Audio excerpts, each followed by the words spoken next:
So, we're in day 5 of COP28, speaking to you from Dubai. Today was the Finance and Trade Day, so we will give you a little bit of a roundup of all the pledges that have come in so far and the important ones in particular. There have been reportedly over 40 new pledges across themes, across objectives, and so on that have been collected this year. But the most important one of these is definitely the one that goes towards the flagship fund for climate change, which is the Green Climate Fund. This year marked the second replenishment cycle, the second opportunity to put money into this fund for different governments, and this has been the largest ever so far, considering the initiation of the fund as well as the first replenishment cycle.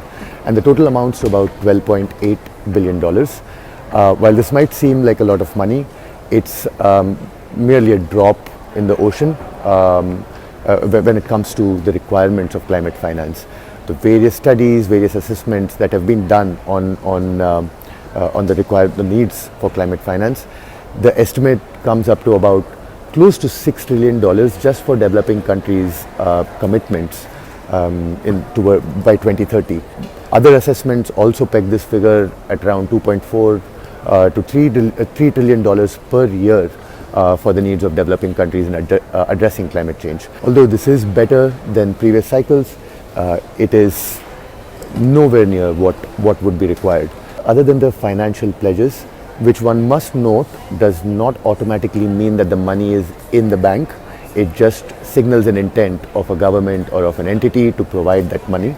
The negotiating rooms have seen little progress over the past couple of days, despite there being a lot of emphasis on GST, that's a global stocktake process. We are nowhere near having a text. Countries are still giving their inputs, still providing their interventions, which are currently being compiled and will be presented on a draft that all parties will then absorb and start negotiating on again tomorrow.